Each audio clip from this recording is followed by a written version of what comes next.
Happy February, everyone. I hope your year is going well so far. Thanks for joining us for our second podcast episode of the year.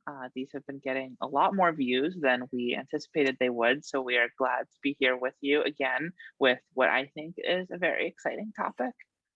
Yeah, me too. And happy February from me. And as Jackie said, every month when we go in and look at the analytics, I'm in shock at how many more people are listening. So we're going to do our best to, keep great content coming. And we love your feedback. I've noticed more reviews. So please keep those coming. Let us know what we can help you with. We're really happy to be with you and to be sharing this information with you. So thanks, everybody.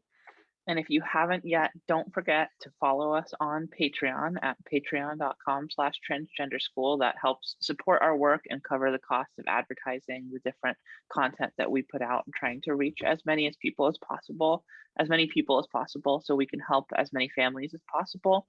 We add great clips from all of our footage on Patreon. The last two were about my grandfather who passed away and how supportive he was. And yesterday we posted a clip where we give tips for addressing religious arguments, which I think is a particularly interesting one.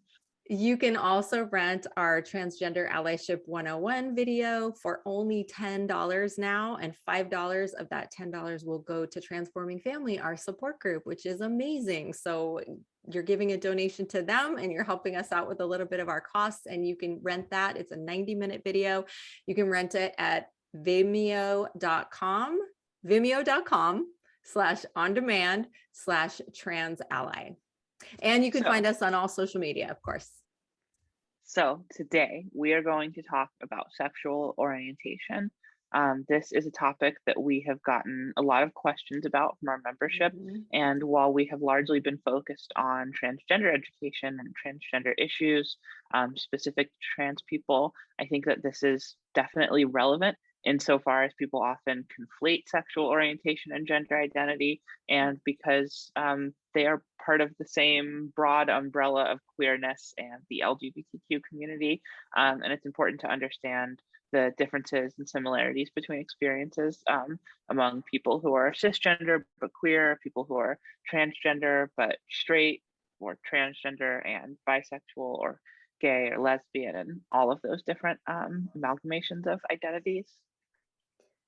Yeah, good setup, Jackie. And I just want to say I'm really looking forward to this conversation with you, because I think there is such a huge generational difference. I don't know what you think about that. I'd love to hear your thoughts, but between your generation and my generation, to be quite honest, when I was growing up, my concept was that people were either gay or straight, and those were pretty much the only constructs I had around sexual orientation. And I have always had friends, and we've had family members who are gay and lesbian people. And so I think that was something that I was always very comfortable with and familiar with. And now we live in a whole different world, where an article that I was reading in preparation for this discussion said that there are, or identified and defined, 46 terms related to sexual orientation that are being used today. So I think things are pretty different for your generation. What do you think?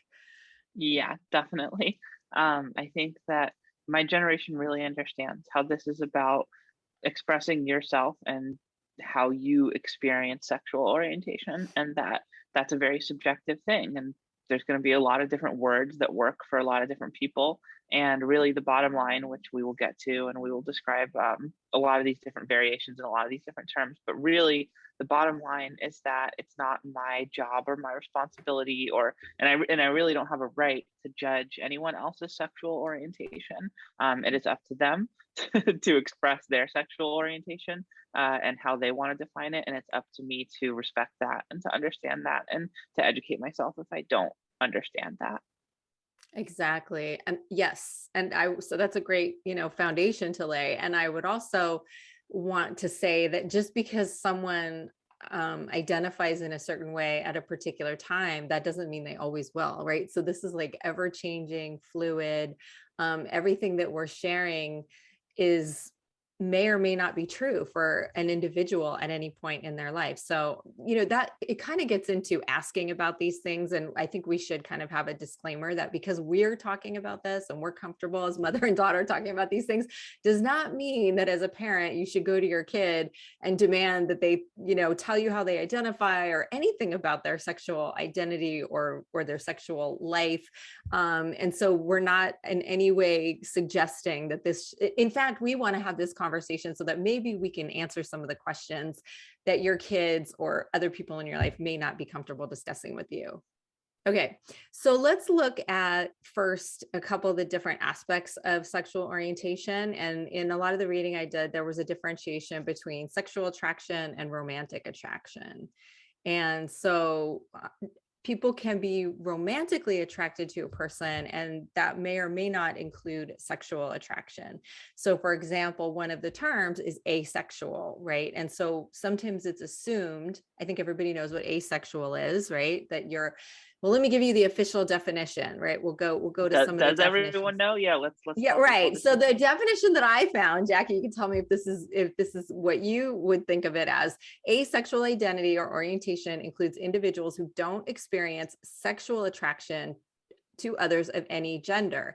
They may also be referred to as aces. Some people who are asexual do experience romantic attraction to people of one or multiple genders. And so I think that's an important distinction, because if we're first differentiating people who are asexual and people who are not asexual, being asexual doesn't mean that you don't have romantic attraction to people, a person, or it could be just one person or multiple people in your life. And an example of this is someone who I know in a training I was in, explained to the group that he is asexual, but he has a romantic partner and they live together and they experience romantic love and they are companions for life. They're committed for life, but they're both asexual. I think that's confusing to people, but it should make perfect sense, because that's, this is such a complex topic with so many, there's a unique sexual identity and experience for every single person on the planet. Right. So is that your understanding of asexuality, Jackie? Yeah, and I think it's really up to each person to define, if they identify as asexual, what that means to them.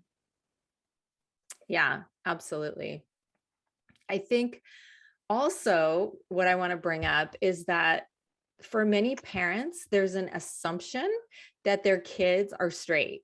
So I wanted to ask you about when you were growing up, Jackie, because my recollection is that I just assumed, just like I assumed that you were a boy, and I was wrong about that, I assumed that you were straight. And so I used to ask you from a pretty early age if you liked any girls at school, do you have a crush on any girls? And I just automatically assumed and spoke to you as if any kind of interest that you might have in that way would be straight. Is that your recollection? Yeah, I think that there's always a presumed, or not, hopefully not always anymore, but at least when I grew up, it felt like in our culture there was always a presumed straightness and a presumed cisgenderness that existed when you were a kid. And I understand why that is in terms of historical power structures and being gay not being okay, but I think that objectively it doesn't really make sense, and I think that parents should go into it without any assumptions about what their kid's sexual orientation might be, and parents should be very open to the idea that their kid might be bi or pan or gay or asexual or some variation of those identities. I think that it's less and less likely that your kids can identify as straight because our society is becoming more and more accepting of queer people and trans people. So yeah, all your kids are gay, just deal with it.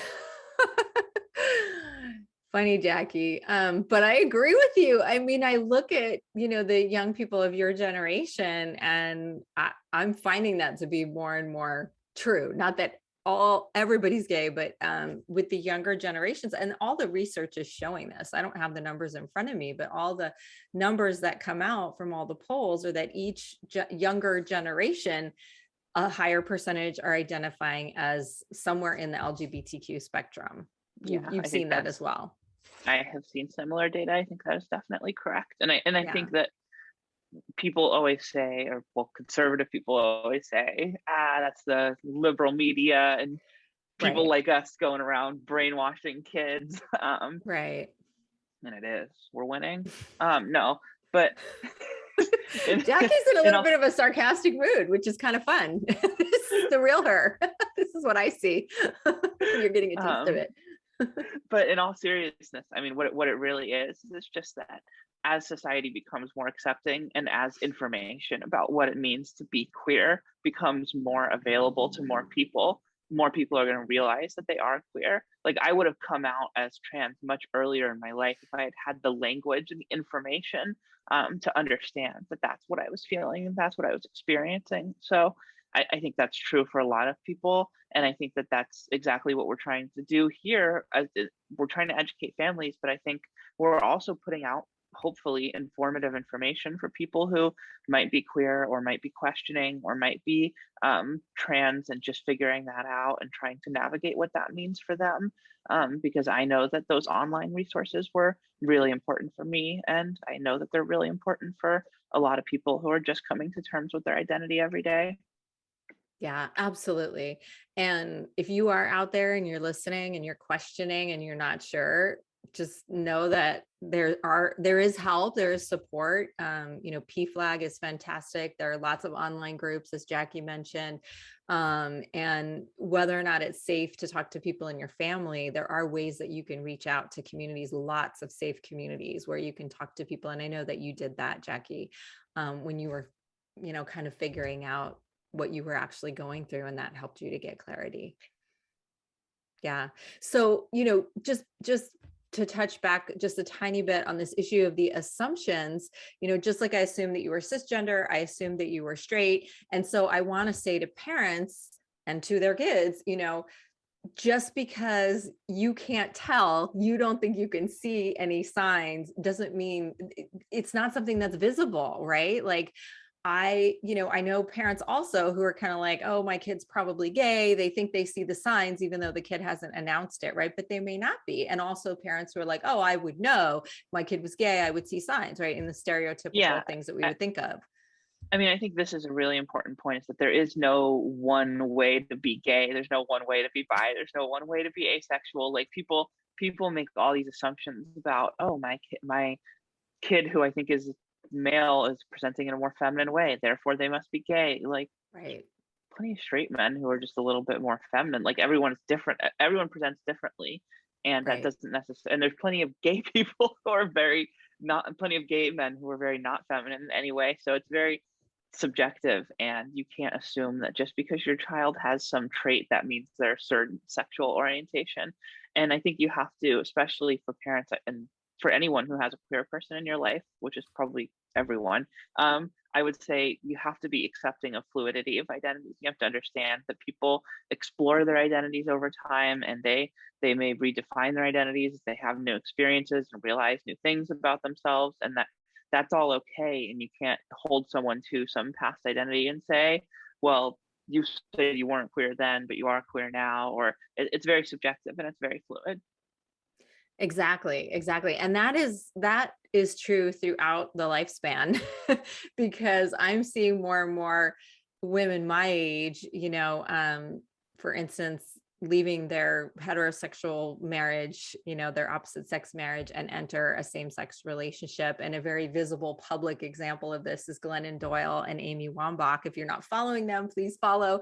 They're very active in LGBT community, but their story is so fascinating, I think, and a great example of all the fluidity, because Glennon Doyle was famous for writing the book Love Warrior several years ago, where she was struggling with her husband and they had all these issues, and she wrote about it so honestly, and it was so raw. And then she fell in love with Amy Wambach and left her husband for Amy. Amy's also a retired soccer celebrity. And so they fell in love, but they never even had any physical contact until after Glennon left her husband, and entered into this relationship and basically gave up her whole life and with 3 kids, and everything. And they're super happy now. They've been married since 2017, and they're very public about their relationship. And so we're seeing more and more of this as well. And so people might want to ask, well, is she gay? Is she straight? What is she? How does she identify? who knows? And really, why does it even matter? Maybe she was always bisexual. Maybe she was always really lesbian. Maybe she's, maybe there's no label. It's just fluid and it changes. And it can also be based on just one individual. I don't really know what she even says about this, but it could be that she's completely straight, but she fell in love with Amy and wants to be married to and in a romantic and sexual relationship with Amy for the rest of her life. And that's just because Amy is Amy. You know what I mean? So like this complicates it in a way that I think is hard for people because it's not these neat categories and constructs. It's really complex. Yeah, I think the whole point of, in my opinion, this advocacy and of greater acceptance of LGBTQ people is hopefully that we have less rigid roles that we have to assign ourselves in society, because I think that that's in every area of life, whether it's your gender identity, whether it's your sexual orientation, whether it's your race, whether it's your economic class, whether it's your where you were born and how that affects your life. There's so many different constructs that we assign ourselves and that we try to predetermine who we're supposed to be and how our lives are supposed to look based on those constructs. And I just don't think that any of that is really that valid. I think that we have to look beyond those and we have to recognize that there's a lot of fluidity to identity and to the human experience and just accept it for what it is and not be so concerned with putting everyone else and ourselves into all these little boxes. Exactly. And even it's not even a spectrum. So I'm sorry to say, those of you out there who really like the idea of a spectrum and are teaching that, and there's all kinds of little graphics with a spectrum, I'm really sorry to say that a spectrum doesn't even come close to describing the complexity of it, right? It's like for every individual human on the planet, they have their own sexuality. And so that's simply how we need to look at it and respect that. And Jackie, something you said reminded me of, I think, an important issue that I want us to bring up. And then we're going to get into, we're kind of setting this up and hitting some points that I think are important at a high level, like overall. And then we're going to talk about some of the actual terms. But the idea of how the world sees you when you walk out in the world with your partner and how differently you can be received just walking around in the world if you're viewed by those who see you as in a partnership with someone of what appears to be the opposite gender and what appears to be the same gender or sex, right? So like two men, holding hands, walking down the street, kissing, whatever, are gonna probably get different responses no matter where they're walking. Even in San Francisco, I don't, probably less likely in San Francisco, but than a man and a woman holding hands and kissing walking along the street. So what are your thoughts about that? And certainly we want to highlight the power of heterosexual privilege and how taken for granted it is. So thoughts on that? Yeah, well, I think this is kind of in the same bucket as like passing for trans people, where you can be trans and you can have a very similar experience to another trans person, but at the same time, the subjective way in which cisgender people out in the world perceive you has such a huge impact on how you're treated by them. And that's so totally subjective and so totally based on just like complete luck of the draw. And I think that there's a similar thing with being visibly queer or being in a visibly queer relationship. Like if you are in a relationship with anyone, whether it's like a trans person or a non-binary person, or you're in a relationship with a person of the same gender identity as you, like any kind of relationship where the majority of cis people out on the street are going to look, cishet people out on the street are going to look at you and say, they look queer, they don't look normal, whatever that feeling that people get. You're visibly queer, and that's a notable difference. And you can be queer but not be in a visibly queer relationship, or you can be queer and be in a visibly queer relationship. And you might have the same identity as someone. Like I identify as bisexual, but it's a very big difference if I'm in a visibly queer relationship or not in a visibly queer relationship. And so that affects my lived experience a lot, even though I have the same identity regardless. Right. So you've experienced both, and it definitely feels different presenting in the world clearly in a partnership with someone who appears to be of the same sex. Oh yeah, it's a hugely different experience, and that's part of why I live in San Francisco, because I would have a hard time living anywhere else where being queer is not so normalized. Yeah. So yeah, Yeah. Yeah, definitely absolutely. not the same. I mean, even in LA, it's not the same, not even close. Yeah. So Yeah.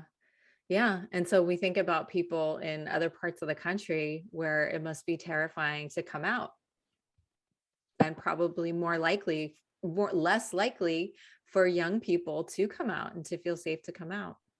well, and even when young people do come out, I think there's this implicit pressure to not be visibly queer, to be as Yeah. heteronormative as possible, to like do Right. the, Pete Buttigieg, like, and Pete Buttigieg, I'm not trying to like start anything, but Pete Buttigieg is great, but like there's a certain like amount of like heteronormative performance that he has to do as a politician who is gay Right. on the national stage. And I think that's a very interesting thing to navigate, because we haven't had a gay politician at the national level before, and it's exciting to see someone who's queer actually in a cabinet post like that, and be someone who's considered to potentially be president one day. And it'll be interesting to see how he has to navigate that, and how other queer political leaders have to navigate that as well. Yeah, absolutely. Yeah. I'm very happy to see that. We see signs of progress, but I think we agree it's not happening fast enough, and more education is needed and more change is needed. Yeah. So just again, I want to take another moment to differentiate gender identity and sexual orientation, because we're talking about things like how people see us in the world and what we're going to face when we come out and things like that. And just a little story to lead into that. I don't think I ever told you this, but when I was after you came out, I think in the beginning you were saying, you were still getting in touch with everything, and you were saying, I'm still attracted to women. And I remember telling someone that, and them saying to me, well, then why don't they just stay male if they're attracted True. to I women? was, I was, and still am attracted to Right. attracted. And maybe others. Right. But I'm just saying, like, only like, Yeah. I thought now I get it. Like, it doesn't even like, now it's like you identify as bisexual. Right. But so let's say, but I what think the I've known point I was. being I that think I've this, known. I don't know that we've ever really had this conversation, so maybe we'll have it on no, a let's podcast. have But I it. mean, Let's have it right here in front of I think everybody. I've known. I think I've known I was bi since well before I figured out and really fully understood that I was trans. I think in the moment when you happened to ask about it, in the aftermath of me coming out as trans, I didn't feel like having that whole conversation on top of everything else that we were dealing with me being out as trans. So I think it felt like something that made more sense to just kind of casually bring up later, which is kind of, I think, how I did it. I think so. It's all a blur now, but thank you for sharing that, because I don't know if I realized that. I don't know. I don't know. There's so much that's a blur, but so no, I See, think that's there's your headline. Listen to Jackie and Bridget figure out how long Jackie actually knew she was bi or not. so you're so that okay. Well, that's interesting. I'm just processing now. Okay. So you knew that at a younger age, but Yes. didn't share that with us for obvious reasons. Well, Why and I would think you? that's a great opportunity to bring up the compulsory heteronormativity and the compulsory heterosexuality of it. Is like, I knew I was bi, but I knew that I was attracted to girls, and that based on the based on the gender identity that I was assigned, that made sense. I was supposed to be Right. attracted to girls. So it's like, so what if I was also attracted to other people, and to people who were not girls? Then didn't matter, because I could just be Right. attracted to the right people and ignore the fact that I was also attracted to not the right people. And I think that's a very widespread experience among people who are Yeah. bi or pan or attracted to more than one gender identity. Absolutely. And do you think for a lot of those people that it comes up at some point, kind of it comes to a point where, you can't, you might want to explore it, or you might want to acknowledge that and share it with someone who you feel safe with. And it's really hard to keep, that's a way of being in the closet. Yeah, definitely. And I think that's a way that a lot of people are in the closet still. Mhm. And even like for people who might be married or in committed monogamous relationships, like it's still important to explore your own identity and to understand your own sexual orientation. So yeah, Yeah. good luck with Yeah. figuring that out. It can be Yeah. tricky. Again, so it's complicated. And just to, again, to go back to that conversation that I had that was really jarring to me, where someone said to me, when I told, so that we were clarifying, how I thought when you first came out that you were basically still going to be, Mm-hmm. that you were still going to only be attracted to women, right? I don't even know. I was going to say straight, but it's not straight. It's then lesbian. But anyway, see, all the terms none of the terms really work, or nor did they ever. But anyway, when I thought this and was talking to someone about it, and they actually said, well, then why not just stay male? Because like, it makes sense, right? You want to be with women. You could, like, someone didn't get. And I know you're looking quizzically, but I think some people really don't understand this, that your gender identity is who you are. It doesn't matter who you're attracted to. You need to be in alignment with and living the truth of your gender identity, Yeah, even they if are that's completely you a separate lesbian things. or whatever, right? Yes. Yeah, and I think that's why things get so conflated. Like we talk about these things in the same conversations, and people who aren't interested in educating themselves about the actual details of what it means to be queer and different queer identities, blur it all together and make these incorrect assumptions about, oh wait, you're trans but you're still straight, so why are you trans? I don't understand. Right. So have people actually said that to you too? I mean, that's No. basically what the person you were just That's what the describing person said to said. me. I can't imagine Yeah. that you would be in a circle with someone who would say that to you directly, but I never know. People surprise me all the time. So no one's suggested. I've had people say some pretty interesting things, but not that specifically. Okay. No. Okay. But so that was, please, if you're listening and you've ever had a thought like that, hopefully this clarifies the difference, and that they're two totally different things, your gender identity and your sexual orientation. So let's get to some of the terminology. I only highlighted a few of the terms. We want this to be informative for people, and I will go alphabetically because I have this alphabetical list of 46 terms. I'll put that article link in the show notes. So we talked about asexual, which is also sometimes referred to as aces. Do you hear that term regularly, or is that, and you can, maybe Jackie, you can help us and be like, no, people don't. Okay, I've heard the term ace, but not aces. Like, well, they're talking plural. the plural. Asexual Ace. people are also referred to as aces.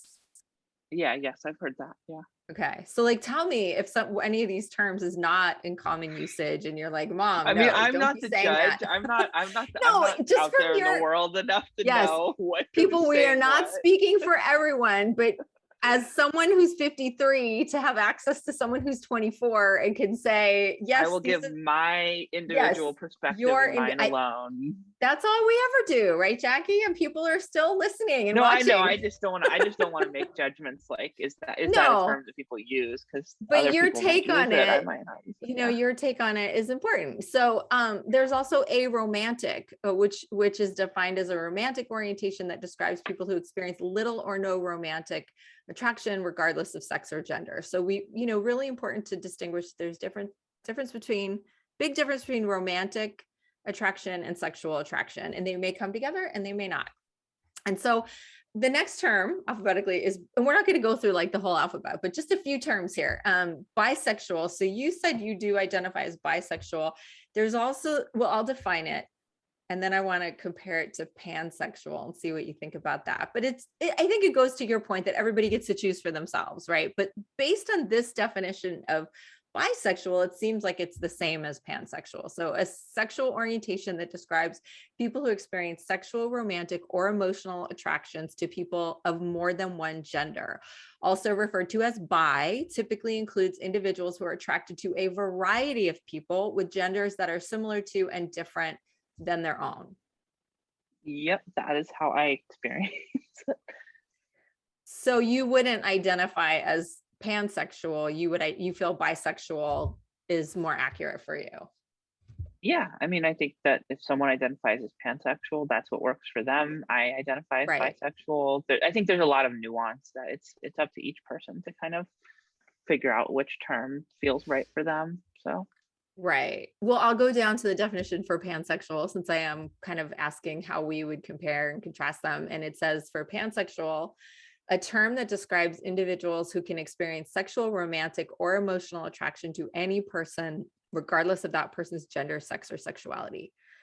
So just something to think about. I think it's true. Like everyone gets to figure out what works for them. And everyone also has the right to say, I don't identify with any of these.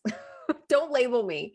And I'm hearing more and more people say that as well, Yep, which I totally. think is great. So demisexual, is that a term that you hear often or at all, Jackie? Demisexual? I can't say I have, but I mean, I'm sure Okay. it's a term that people might use. What was the Yeah, definition? I think I've heard it or maybe seen it like on social media, but I wasn't really clear. It says the definition is that it's on the asexual spectrum. This sexual orientation describes individuals who experience sexual attraction only under specific circumstances, such as after building a romantic or emotional relationship with a person. So I think I remember seeing a video where someone described herself as demisexual, and basically the idea was that she's only attracted to her partner sexually, like she's never been attracted to anyone else, and doesn't expect to ever be attracted. But again, to our point earlier, it's all fluid, it could change, but that's how she used Mhm. that definition, Well, I and think she that's did feel it was interesting helpful for her. I think that's interesting because it gets into how you're attracted to people and how you experience attraction versus just who you experience attraction to. So I mean, I guess that sounds like a label where you could be bisexual or lesbian or gay and demisexual, because Right. demisexual is maybe speaking. I mean, I'm sure people will tell us in our comments and feedback if we're wrong, but like based on that, it sounds like demisexual is speaking less to who you're attracted to and more to how you experience that attraction. Yes, like the conditions under specific circumstances, exactly, such as Yeah. a romantic or emotional relationship. Yeah, yeah. So just throwing that in there because I have heard it out in the world. And demi-romantic, same thing. This romantic orientation describes individuals who experience romantic attraction only under specific circumstances, such as after building an emotional relationship with a person. So the next one is fluid, and we've been throwing that around, but I want to give you the definition that I found. It says this term refers to the fact that sexuality, sexual attraction, and sexual behavior can change over time. Hear this, parents. Your kid may tell you when they're 12, I'm a lesbian or I'm asexual or anything on this list of 46. And when they're 20 or 30 or 40, it could be something different. It could be nothing of this. It could be something entirely new that we don't even know about yet, right? So it is fluid. So fluid is also used to describe those who experience shifts in their sexuality, sexual attraction, or sexual behavior in different situations throughout the course of their lifetime. You may hear someone describe their sexuality as fluid. Any Yeah, thoughts on that, Jackie? I think sexuality is fluid for maybe not everyone, but a lot of people. And it's, again, just can't stress enough, especially for parents and people who might be struggling to understand these things or struggling to understand what it means to be queer or what it means to be bi or pan or gay or lesbian or any of these things. That it's all fluid and that's okay. And it doesn't invalidate someone's identity just because that hasn't always been how they articulated their identity. Exactly. Yeah. So since we're on terminology, the next one's gay. I'm not going to read gay because I'm assuming that anybody listening to us knows the definition of gay. But under gay, it notes something I think that's important to say in case anybody listening doesn't know, but I bet most do. The fields of medicine and psychology previously referred to this sexual orientation as homosexual. Homosexual is now viewed as an outdated and offensive term and should not be used to refer to LGBTQIA, it says here, individuals. Is that true in your experience, Jackie? Yeah, I don't think I've heard anyone who is actually queer describe themselves or anyone else as a homosexual. I think that is a pretty dated term. Yeah. Even transsexual, I've heard more than homosexual. Like homosexual, I don't think I've ever heard anyone Well, that's use that jumping that I over can to think of. gender identity, but I've heard transsexual used too instead of I transgender. think transsexual is also a somewhat dated term, but is more it's still more frequently in use as opposed to homosexual. I think Yeah, homosexual has really been pretty thoroughly I left think so behind. too. And it has not been reclaimed like the word queer has been. Yeah. So it's important to understand the distinction that really it's members of the community who get to define the words that feel empowering and the words that are outdated and offensive. Yeah, and then there's even a conversation about, and this isn't to call you out or anything, but there's even a conversation about whether people who don't identify as queer should be allowed to use the word queer, like as a word that has been reclaimed, that has a very ugly history. So I think all those things Mm, are very important to acknowledge. yeah. Yeah. Absolutely. Well, thank you for letting me know that. I'll be mindful of that. And we all need to be. And that brings up also the LGBTQ, because I'm looking at this article and that one section said LGBTQIA. So there's also some, I know, controversy or discussion about whether the IA is part of the acronym, which would stand for intersex and asexual. And we already discussed asexual. And intersex is where people are born with some variation where they're not assigned completely male or female at birth. Is that correct? Yeah, I don't really have a take on whether intersection asexual should or shouldn't be in the acronym, because I feel like that's kind of, I feel like I would rather leave it up to, I haven't done a lot of research, to be honest, on like the intersex and asexual communities and whether they want to be part of the acronym, or whether there's like, Right. I don't know if there's a uniform desire in those communities to be part of the acronym. If there is and they want to be part of the acronym, that's great. I'm not trying to gatekeep the acronym, but I also just don't want to like add on other communities that I can't speak for necessarily, or Right. don't know if they want to be part of the acronym. So, Right. but I think the Absolutely. acronym is, it's an evolving thing. You know, the Q was not always part of the acronym. Like it was Mm-hmm. LGBT, and there's a lot Right. of LGB was much more popular, or like GLBT, or there's all different variations of the acronym that have existed for a long time already. Yeah, exactly. So people get to choose. So I think people will use the acronym that they feel is accurate and inclusive and respectful as much as possible. So just to clarify, intersex is an umbrella term that describes bodies that fall outside the strict male-female binary. And there are lots of ways that someone can be intersex. And, we won't go into all of the issues, but there's a lot of concern over intersex babies and their parents deciding to have them undergo surgery as a baby that forces them into male or female bodies, and some of those folks end up being transgender because they were forced by their parents and the doctors into a particular body. And many people would argue that the individual should get to choose when they feel they're clear on their gender identity. So there's a whole conversation around that happening as well. Yeah, I actually think it's important to acknowledge that I'm pulling up an article so I can Mm-hmm. accurately reference it, but I think it's important to acknowledge that my state senator, Scott Wiener, has been trying for 3 years to ban some types of surgeries, basically the ones you're describing, on young children born with intersex characteristics. So these are irreversible surgeries that are often performed on infants. I mean, it's really insane to me that in a state like California, where we try to be better than these things, that we're still doing this, and that Senator Wiener has been trying for 3 years to do this, and the bill has been unable to get out of committee because the California Medical Association, which again, California Medical Association, that is the statewide association of doctors.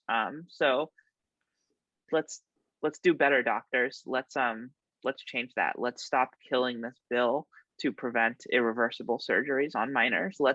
Have the let's have the courage to admit that you were wrong on this, and that you've been doing a lot of harm with these surgeries, and let's stop trying to kill this bill, because I think the California Medical Association should be really ashamed of themselves for killing this bill over and over again.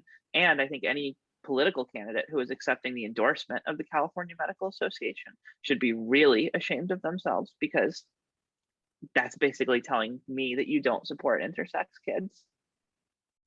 Absolutely. I'm 100% in agreement. And I've actually read some articles and saw one TED Talk in particular. I'll also put the link to that in the show notes, by an intersex person who talked about the horrors of been made to have the surgery and what a mistake that was, and and also the violation of all the doctors over all the years, being so invasive with their body, because seeing them as kind of, like not even a person, because because they're intersex, and if it was like something that had to be medically fixed in ways that others would define and determine. And it was just heartbreaking to hear this story. So please be informed about that as well. And when you see the LGBTQIA, should you see that out there, know that that's what the I stands for. And if you're interested in taking a little action to try to support this, and I mean, ask your primary care. You have presumably a lot of people who are listening have primary care physicians and have relationships with their primary care physicians. So next time you meet with your primary care physician, ask them if they're a member of the California Medical Association. And if they are a member of the California Medical Association, ask them whether they will commit to lobbying the association to changing their stance on Senator Wiener's intersex bill, because you're their customer. So they should want to do you solid on that one. Absolutely. Yep. And I will make a note to make sure. I know. I'm like, ooh, I gotta. No, that's great. It's that. important. And that TED talk that I'm going to put in the show notes is something you can share, because it's actually hearing from someone who is intersex and who shares the trauma that was inflicted over a lifetime because of that fact, and that even some involved now regret it and see the error of their ways. So this is a really important issue that we need to be active on and be informed about. Absolutely. Now, being intersex has no connection to sexual orientation, right? Yes, but we've gone a little bit off, but it's an important topic. It's okay, because it's an important topic, and this acronym is putting everybody together, right? Because there may be some, and that's the question. It's like, right? Do we to what extent do we want to lump different experiences, like being trans, which is a very different experience from not being straight, into this, or being intersex or being asexual? To what extent do we want to lump experiences into a community? I think it's always going to be a trade-off, because the more communities you can bring together, the more the larger a coalition you can build, and the more power you can build. But at the same time, the more diffused that experience gets, and the less shared experience you have, and the more you're speaking for people with very different experiences. So I think that's all very subjective and all very fluid, and I'm sure the acronym will continue to change over the years. Exactly. So however it changes, and however we see it out there, we want to honor whatever each individual identifies for themselves, as Jackie said at the beginning. So I think that's the clear answer when it's like, well, should I use this or should I use that? First of all, it's not really the place of someone who's heterosexual and cisgender to be choosing any of those things, but just to be noticing and honoring and respecting what people in the community are articulating as far as how they identify and what labels they want to use or don't want to use, and how. Now, another term on the list is passing. And this is the term that's used a lot. And some people actually feel the term itself is now derogatory and problematic, right? So let me just define and then get your take on it. Passing refers to society's perceptions and assumptions of someone's sexuality or gender. This term is commonly used to discuss the frequency and extent to which an LGBTQIA person is perceived or assumed to be straight or cisgender. So this is something that does apply to anyone identifying in that acronym, whether you are seen as passing or not. It's important to note that some LGBTQIA plus people have the desire to pass, while others do not. In fact, the act of being perceived as straight or cisgender can be a source of discomfort and discrimination for some in the LGBTQIA community. What do you think about that, Jackie? Yeah, I think that it's important to acknowledge that this is a very complex issue. And I think that right off the bat, the one thing that I, as an individual, have to acknowledge is most important, in my opinion, is that passing is a privilege, and that as much as it may make a queer person uncomfortable to not be perceived as queer, there's also a lot of queer people who are scared to be perceived as queer, and who are in fear of their safety because they are perceived as queer. And so, like you said, even in San Francisco, like even in the most accepting places, there's always going to be hateful people who, if they perceive you as queer, they're going to want to do some kind of harm to you. And that is a threat that people who are visibly queer who don't pass are always going to face. And I get that. I mean, I deal with that on a regular basis. And it, like I said, again, it's part of the reason why I live in San Francisco. And I think it's important to acknowledge that. And it's also important to acknowledge that it might be really strange to be part of this community and then all of a sudden pass and feel like you're alienated from part of the community or people who don't pass. And I don't think that people who don't pass should alienate people who pass. But I do think that it's important to acknowledge the inherent privilege that comes with passing, whether it's passing as straight or passing as cis, in whatever way. Absolutely. Yeah. So yeah, absolutely. Tons of privilege. And just, I think also important to note, being careful, especially for cisgender and heterosexual people, not to assume that people want to pass. I know that's something that, or that's really important to them, or that they should try to. I know for parents of transgender kids, or even of kids who may identify as other than heterosexual, their parents may put pressure on them to pass and to hide their true identity because of the parents' discomfort with reactions out in the world, or the parents' fears, as you spoke to, Jackie, of violence. But it's that individual's choice, right? Or it may not even be their choice. It may just be however they feel and their reaction to the idea of passing or not passing. It's not up to anyone else to like put their emotional reaction or their needs or their fears onto the LGBTQ person. Yep. Yes. I completely agree. And I think that's probably a good note to end on. Because I do have to run to the store to get that package. The time just flies before they close at 5. Okay.